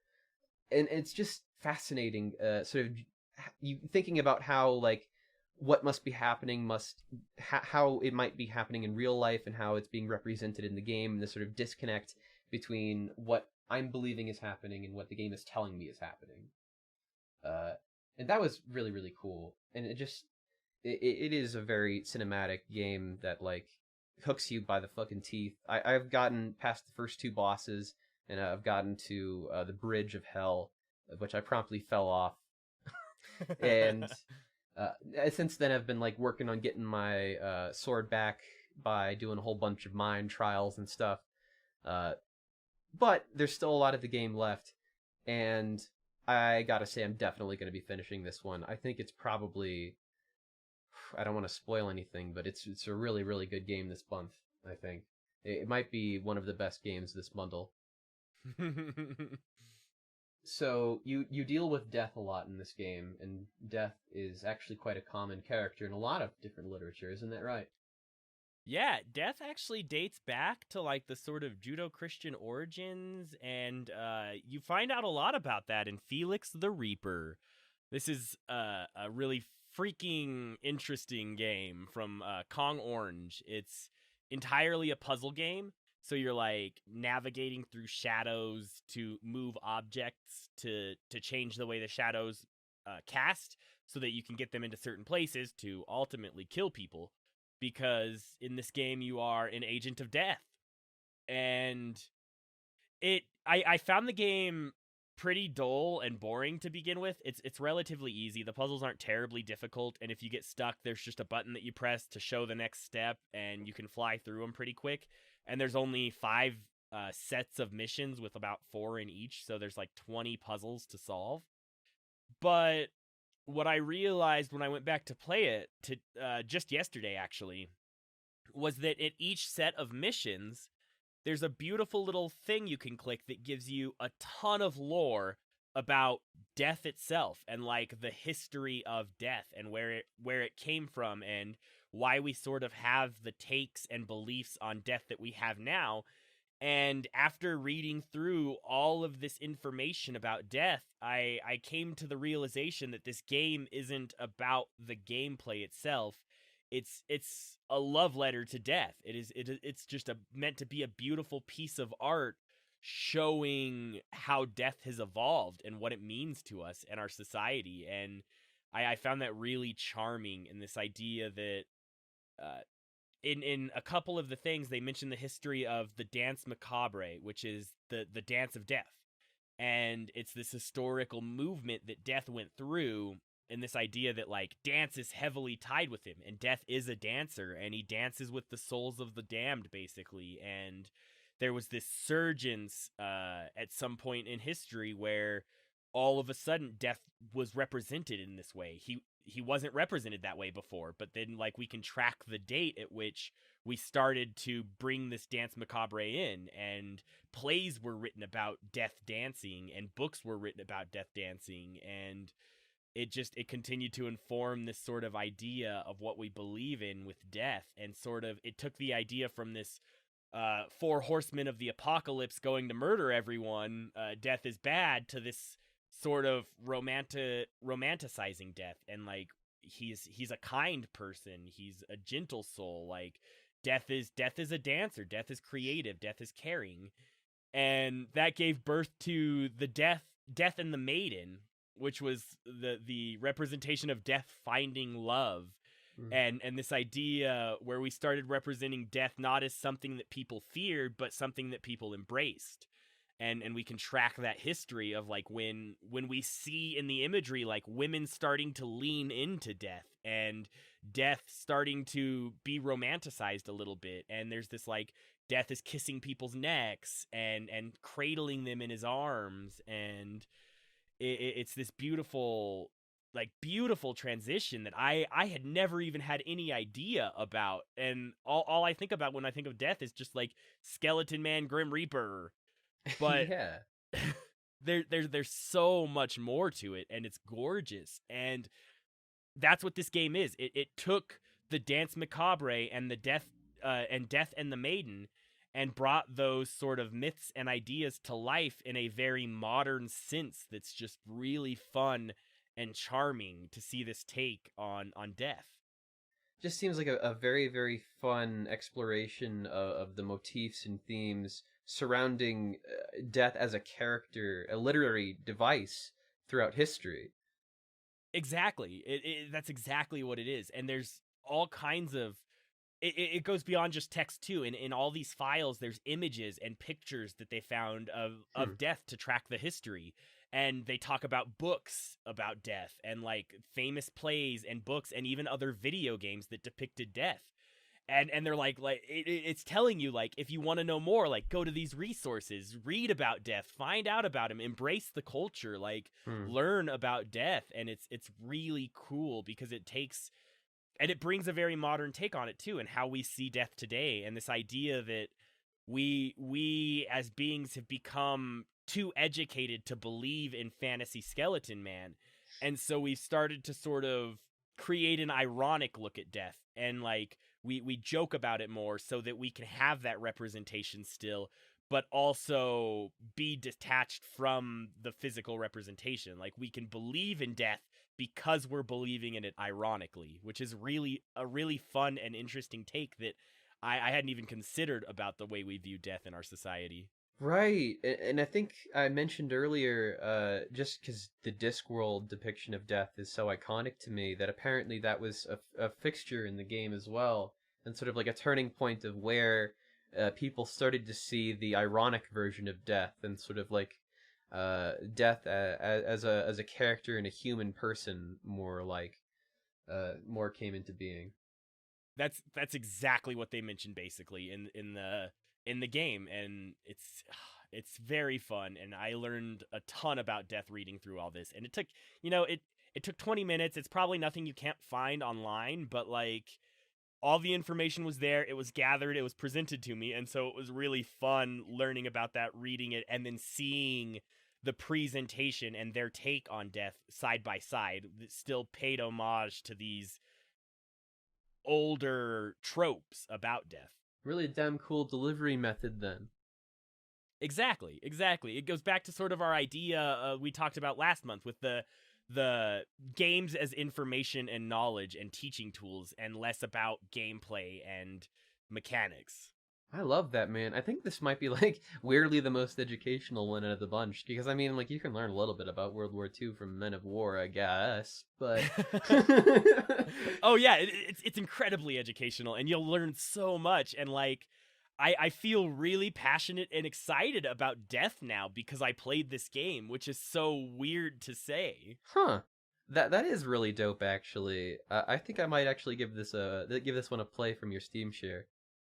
Yeah, if not just to read the lore, because it's really fascinating. Sure. So yeah, it's a fairly easy game unless you're going for like perfect scores, and it leaves a lot to want in terms of like traditional narratives. But the way it puts death into perspective and the stuff that it teaches you that you might not otherwise think about it's incredible and worth checking out this game for that alone. Hell yeah, bro. It'll really just like overload your brain with information. Yeah, you die a lot in Overload, and I feel like those two things can be very, very well connected.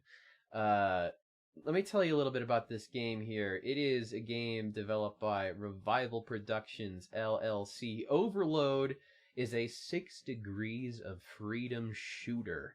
Imagine if you were playing a Doom game, but instead of a regular protagonist, the protagonist was the Millennium Falcon. That's basically what this game feels like, where you're running through these really crazy, claustrophobic ship spaces. You can move in literally any direction that you want, from forward to backward, left, right, and up and down. Because of those 6 different degrees of movement, you're able to dodge in just about any different direction, and also the concept of up becomes basically meaningless except when you're looking at the map. I found myself really losing track of where I was all the time while playing this game, and the map was an absolutely invaluable resource in order to understand the geography of literally any place that I flew into. It was fairly confusing, but once you got the hang of it and the hang of movement and moving around and shooting things, it was really damn fun. I feel like the multiplayer in this game would be, like, really kick-ass. Like, imagine, like, Space Doom and a whole bunch of people fighting, flying around and dodging bullets that are all projectiles. Like, it's really fun. But I could not, for the life of me, get any of the different multiplayer matches to work. It seems like they have a Discord for setting up servers and matches, but they don't have, like, a dedicated server list or anything like that. So actually finding a match can be quite difficult. The main game plays just like your typical Doom game, where you have, like, stages that you have to complete with secrets in each one of them. Depending on how many, like, things that you pick up, you, like, bonuses and different objects that, like, grant you bonuses in between. You can, like, upgrade your vehicle and different weapons and stuff like that in between the different levels. I had a good amount of fun playing through the campaign. I didn't 100% complete it, and I just got pretty far and said, like, alright, I get this game now. I don't know that I need to play any more of it.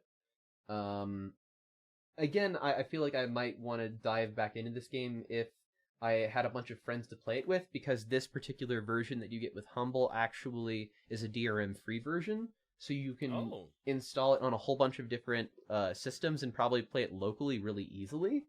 So I would love to try that out sometime. Also, it has a VR mode, and I didn't mention this, but Hellblade also has a VR mode, and I don't mention that. Yeah, I don't have a VR set, but I would love to play either of these games in VR. Overload would be just like a vomit situation waiting to happen because of how crazy the sort of gravity-defying nonsense of it is. And even when I'm playing it just on my monitor, like, I feel like I have to take a nap after I played this game. It's so intense. Like, yeah. It's got a rockin' OST too. Pretty baller. I think that if you're a fan of 90s shooters, you'll probably have a lot of fun with this one. Or if you're into sort of space combat games and you want to try something a little different, I think that this is right up your alley. Now, space combat is very similar to another kind of combat. In fact, Yeah. a lot of people in space usually train out in the sea at first. In low pressurized vehicles that sail underneath the ocean, right? Yeah. High pressurized, low pressure vehicles, right? Yeah. The low pressure would be actually in the air, I think. Well, don't they No. depressurize the cabin so that you don't get no, they'd have to pressurize the cabin. High pressure. It's high pressure. Yeah, so that it doesn't get crushed. Yeah. Because that's what baro is. Did you know that? Yeah. That's what the root baro means. It means pressure. Pressure. Yeah, pressure trauma. Barotrauma. It's the trauma of being pressed underneath the sea. And that is our next game from Wow. Fake Fish and Undertow Games. Barotrauma. We got there. Silky. It is a co-op sub-survival game that David and I played a little bit together. It's incredibly difficult but engaging multiplayer gameplay. It's focused on everyone is assigned different roles, so you can either be the captain, the mechanic, the electrician, or the security guard. And your goal is to defend your ship and keep it like repaired as you sail through the deep seas, completing missions and gathering things, killing enemies, and doing general sub stuff in order to advance forward.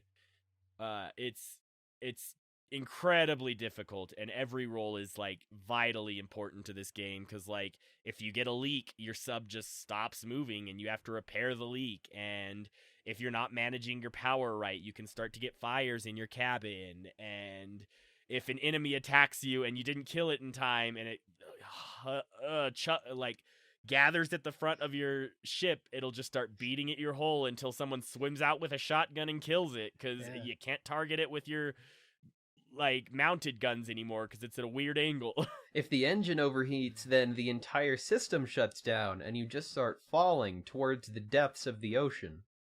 And then if you keep falling and hit the bottom, then you smash and get a bunch of leaks that now start flooding your ship.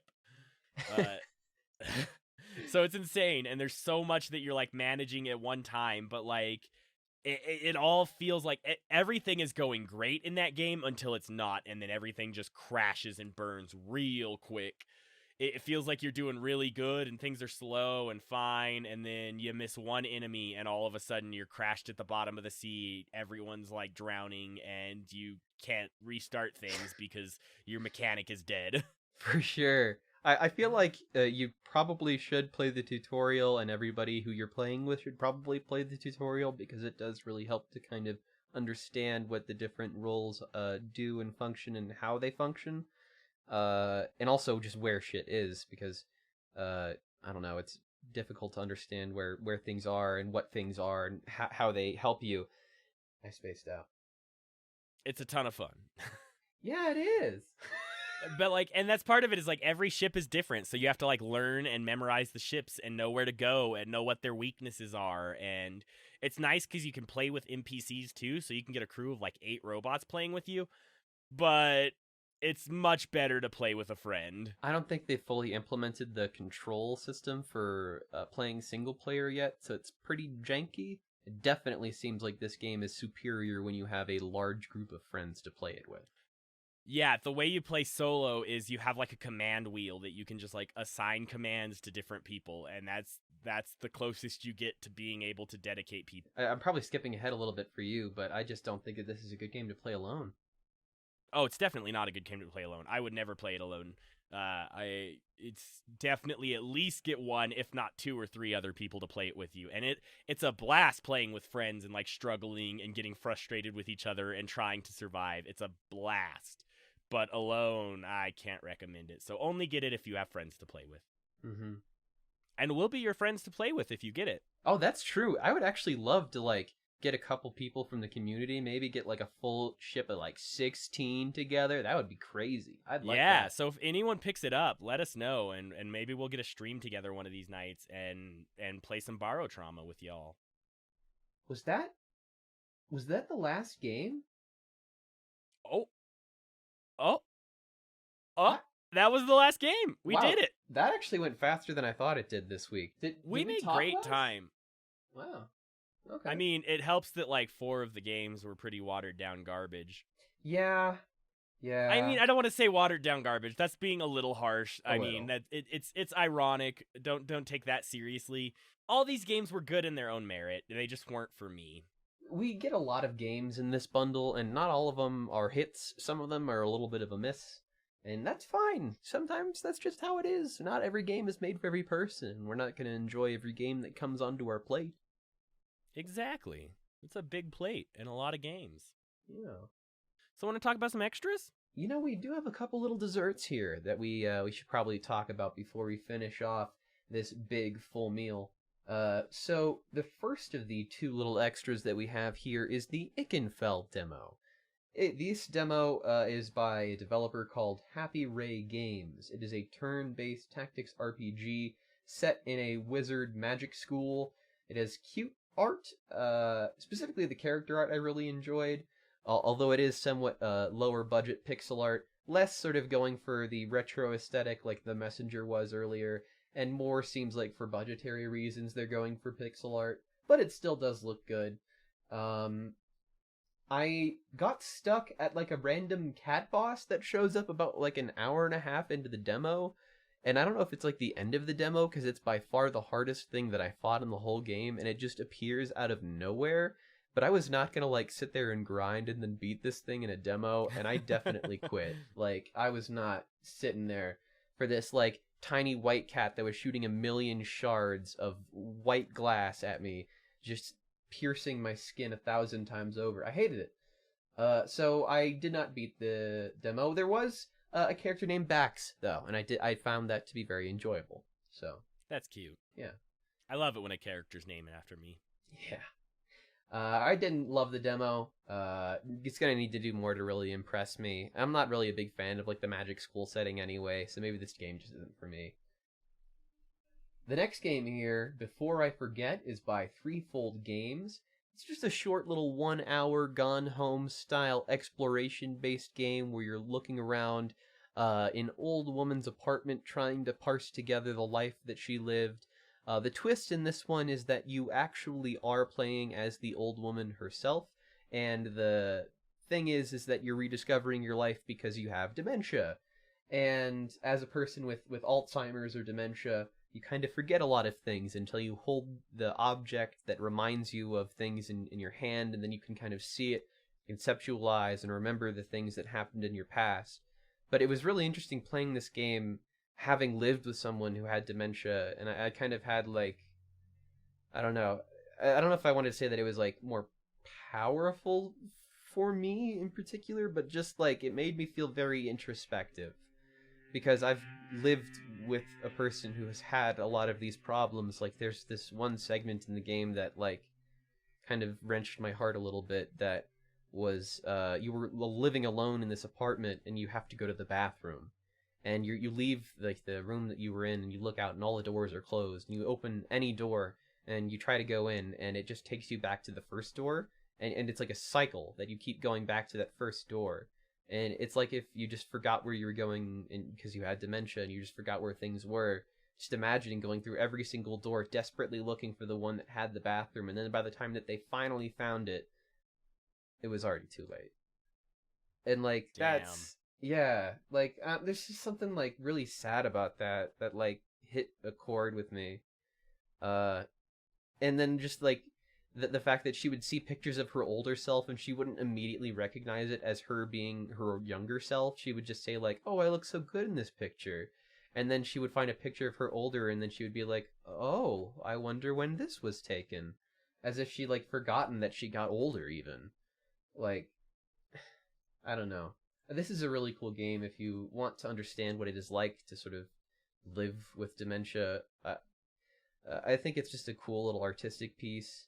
It's not gonna like revolutionize anything, but it was a cool way to spend an hour of my time, I'd say, and I really didn't regret any of it. Oh, and hey, guess what? There's actually another extra game that's going to be coming in the next bundle.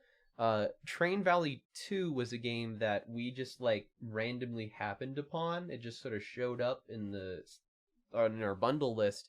We didn't know why, but apparently if you stay subscribed to Humble Bundle for multiple months in a row, sometimes they give you a game in between the months. And next month, if you stay subscribed in between this and the next, then you get a bonus game that they haven't revealed yet. So we're going to be covering that next time as well. Hell yeah. Well, that's it. We made it through all of them. Yeah, that's the show. So what's your favorite game this month? It's tough. I wanted it to be Stygian, like really bad. I played so much of that game hoping that I would get to the end and be able to tell everyone that I really enjoyed it and it was my game of the month. But I don't think that it was, with all of the bugs and the frustrations and all of the nitpicks that I had with that game. I can't say that it was. I think that the game that is the most powerful and meant the most to me this month was the one that I also didn't get to play as much as I would have wanted, but I think it was Hellblade, and I spoiled it earlier, I guess, but I have to be right there with you. I mean, that the little bit that we played was just phenomenal, and even if it wasn't the most like difficult or innovative game, like the sound design and the storytelling and the way it like makes you understand this issue that people struggle with is just phenomenal. Yeah, this mental condition, like I was kind of thinking about it, like these two games that I really enjoyed, Stygian and Hellblade, both had a lot to do with mental health and like sanity and stuff like that, but one of them was sort of like a very gritty, real take on it, while the other one was sort of like a mechanical, sort of like, oh, you have a thing now, and it gives you a bonus in combat, but also it makes you do things in the dialogue. And it was kind of like a little bit of a gamey way to look at it, whereas I felt like the Hellblade was a more holistic idea of like, let's just show a person that suffers from this, and let's watch them try desperately to sort of, as the story progresses, you find out that you're delivering the skull of someone that you loved to hell, and like just that intimate story of a woman struggling with her own psyche, and in a time when modern medicine, she doesn't know what schizophrenia is. Yeah. She just understands it as like the darkness, like this mysterious entity that like spreads on her arm, and like if you die too many times in the game, then you just die permanently. The rot from your arm spreads to your brain and it's gone. You have to start from the beginning of the game. And the tension of that combined with just the amazing atmosphere and sound design, like it's stellar and honestly inspirational to me as a wannabe sound designer myself. Yeah, 100%. So you also liked Hellblade, but Absolutely. what other games have we been playing this week, huh? We've been playing a lot of GTFO together. Do we just want to get that one out of the way? That's been... Yeah, let's just get that out of the way. That's been our game. That's been like the thing that we played a ton together. So good. If you haven't played GTFO or seen it, like, I found out about this game because we did a giveaway on Reddit and someone mentioned it, and it's been phenomenal. I have fallen in love with it. It's such a good game. Yeah, it's by the developers of Payday. Like, they left their original studio and formed a new studio, and now they're making this cool game about descending into a weird prison that's dark and spooky, and you have to survive with 3 other friends, and it's basically co-op only survival mechanics. And it's so fun, so difficult, but each rundown is like a new treasure. Yeah, and it's great. Just look up gameplay at least. Oh yeah. What's this other one that I see here? Atomicrops. I've been playing a lot of that. It's so much fun. It's a roguelike farming sim, which I'm sorry, it's a roguelike farming sim bullet hell. Oh, okay. Yeah, I almost missed the bullet hell part. It's so great. You just like, you get little seeds and you have to plant them, and then you like run around this world exploring it for like more seeds and stuff, and then at night like waves of enemies come to attack your crops. And so you have to fend them off and then harvest your crops for money so that you can get better guns. It's a classic roguelike loop, but it's a lot of fun and it's really addicting, and it's a pretty short play, which is awesome. You know, there's another game that I saw you playing as well that I'm curious about. What is Monster Train? Oh my gosh, that feels like forever ago. Monster Train's it's a deck building roguelike. I love roguelikes, guys. I love them. And it's you're on a train and you're going from hell, or you're you're spreading basically hell has frozen over, and you have the last fire of hell, and you're trying to like thaw all the ice while the ember of hell is under attack. And it's like a roguelike deck builder, so you put little like guys on the train to defend from the guys that are attacking you, and it's a lot of fun. It's a really good take on a deck builder. I personally feel like it blows Slay the Spire like out of the water. Damn. Which is, yeah, it's a sleeper hit right now. It's a lot of fun if you like deck builders, and it's got a lot going for it, and I can't wait to see some more updates. If it's as good as Slay the Spire or better, then like that says something. So yeah. In terms of the games that like I've been playing, I've been getting a little bit into Tekken. I really want to go to local tournaments. I know that like things are probably not going to start opening up anytime soon, at least for like the tournament side of things. But I would love to start like practicing, because Colorado Springs, it turns out, is like a huge mecca for Tekken. I don't know if you knew that. I didn't know that at all. I only really realized this when I thought about the tournaments that I've been to in the past, and mostly they've been like Melee tournaments, but the one that I did at UCCS had Tekken on a giant screen. Like the biggest screen at the event was for Tekken. And so I have just been getting into that a little bit more recently, and it's this really easy to sort of dive into but hard to master game where each attack is labeled to a different limb. So you have like right arm, left foot, right foot, and you have to sort of combine all of the different maneuvers, and often in different stances, in order to do combos and stuff. And it's a lot of fun. I've also been playing Off Peak, which was just a free game that's made by the person who made Tales from Off Peak City, that I played a while ago and really enjoyed. Off Peak is just like very similar to that. It has some pizza too, but it's less about the delivery of it and more about just hanging out in a subway. Hell yeah. And then I've also been playing some COD Modern Warfare, because that's just like greasy good fun. Oh yeah, it's a staple at this point. Yeah. So we've been doing this thing where we ask questions to our listeners, and actually the last one that we did was pretty successful. Yeah, you want to go over the answers there that we got some of? Well, sure. So repose the question so people know. Well, last week the question that we asked was basically what real world systems could you see being turned into video games? And we received a ton of responses, actually. We made it not really a requirement, but just like a little bit of a fun thing on our giveaways to have an answer to our discussion question. And some people really went in depth with it. I was like kind of surprised, and I had a lot of fun reading all the different responses that we got. Some highlights, though, were a funeral director simulator, which I thought that was very interesting. The idea of having to manage a funeral house. Which that's a little bit what like Graveyard Keeper is about. A little bit.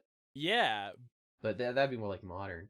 There's also, we received a lot about communism, because I think we mentioned capitalism in the question. And so everyone was like, well, if capitalism is a system that can be turned into a game, then what about communism? And we totally agree. In fact, I think there was a game from like the itch.io bundle that was all about this. I forget the name of it. I might put it in post, but the game that I was thinking of here was Democratic Socialism Simulator. It also appears to be on sale on Steam for $3. Tonight We Riot. Well, Tonight We Riot. There was another one too. There was actually a couple of really good games. I mean, it kind of is to be expected because it was the bundle for racial equality. Yeah. But there's also Homeowners Association. That was suggested by Sweet Cup and Cakes. Thank you so much for that. Oh, and by the way, the funeral director was suggested by Canic007. Military Simulator. Wait, did you put that which was one? really, it was really interesting. People were talking about a military simulator in the sense of like rising through the ranks of military like ranks. So you Oh. start off as enlisted and your goal is to become a general going through like military ranks. Oh, so it's like actually like the systemizing of going up the ranks rather than like fighting a war necessarily. Exactly. That's actually kind of an interesting take. I've never thought about it like that. Huh. Okay, and then the final one here is pandemic response and containment, as well as social isolation just altogether. I actually just saw a game that popped up on Steam. It has like no reviews or anything, but it was called like Social Isolation Simulator. I just like the idea of that. Like a little game that's just all about the thing that we are all undergoing right now, where we can't really leave and we have to manage our resources and like and our social sanity and stuff like that. All very, very interesting and fairly game-like, actually. But we have a question for this week. Would you like to go ahead and give that question out? Yeah, our question for y'all this week is what sort of game upgrades or tools would you want to use in the real world? We had a lot of like little tools like grappling hooks and floating capes and stuff in this bundle, and it got me thinking of like what fictional upgrade kind of tool would I want to use in the real world? So, that's my question. The two that always come to mind, the two that like always come to mind to me are the portal gun and the gravity gun from Half-Life and Portal. Those are really really solid ones. I mean, who Portal Gun's amazing. That thing is just like iconic and fun. I mean, I feel like I would break my neck using it, but it is really cool. Yeah, if real world physics still applied, I mean, I feel like 90% of the time you'd hit terminal velocity as soon as you jumped in it once. Yeah, basically. So maybe something a little bit more practical than that. Well, what are your ideas?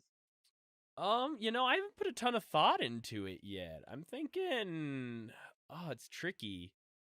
I'm gonna ponder it, and I'll get back to you guys next week with my answer. All right, sounds good. I like that. So, anything else we want to cover before we wrap this one up? Yeah, as always, as we've started doing, I want to just go over really quickly the charity that the money from the Humble Choice bundle's going to this month. Because every month the charity switches, so you're not just buying games, you're donating to a good cause, so you can write it off on your taxes or feel morally superior to your friends because you're helping people. And this month's charity is called World Central Kitchen, and they provide food resilience programs, culinary training, and food security for places with chronic food system shortage challenges. So they literally go to places that are struggling to develop and maintain food, and they teach people how to cook, they teach people how to farm, they build up like systems so they can actually reliably produce food there, and they don't need someone to like constantly come in and feed them, which is really cool. And That's actually really nice because so many relief programs are just like putting a band-aid on the problem instead of like giving them a fucking like fishing rod, you know what I mean? exactly, yeah, teach a man to fish and he'll be able to catch fish. Give a man fish and he'll be able to eat fish. I don't know. That's not the saying, but No, whatever. Close enough. something like that. It's along those lines. And they've been doing a lot of work because of COVID right now too. They're providing food for homeless shelters and schools and nursing homes. And as of right now, they're providing over 250,000 meals a day for different organizations and different people who are having challenges and losing the systems of food supply that they normally had right now because of COVID. So it's a really good charity that's keeping us all fed and happy in trying times, which is mad respectable. Damn, son. All right. Yeah, I think that's all we got. Stay alert for like more content coming out. I promise we're gonna get better at streaming. I'm really bad at setting the dates and sticking to them, but I'm making this promise right now to everyone who listens that I will be on the streams when I say I'm going to be on them from now on. Okay, so here's my thing, is that anytime that I stream, I will announce it on the Twitter. I don't know how frequently it will be, but anytime that I do, I will always announce it. And also in the Discord. So if you want to follow us and watch us, then it will be there. But we're definitely going to try to get better at it. We promise, because we love you guys. We love the community, and we want to bring you more stuff. Yeah, we love the interaction. Yeah, it's so much fun. You guys are amazing. You guys make this all worth it. Absolutely. You guys make playing video games worth it. Do you know that? Did you know that video games wouldn't be worth it unless there was an audience to watch it and applaud me for playing them? It literally wouldn't be worth it. Stop appealing to my narcissism.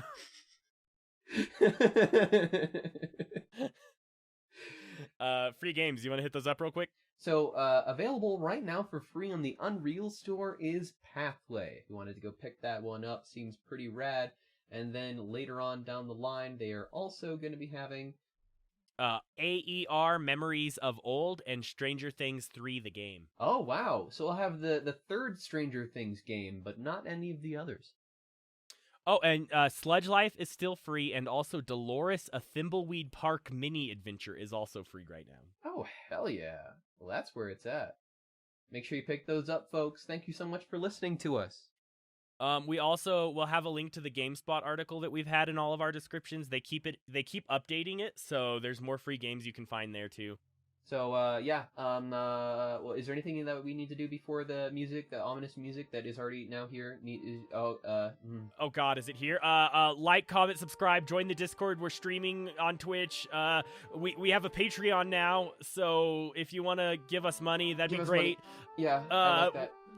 We love you. All the money goes to us making new and more exciting and more relevant and frequent content. And tweet a link to this episode for a chance to win a game from this month. Yeah, we'll do that. We'll actually do that. We will send you a thing. Please. We love you all. Goodbye.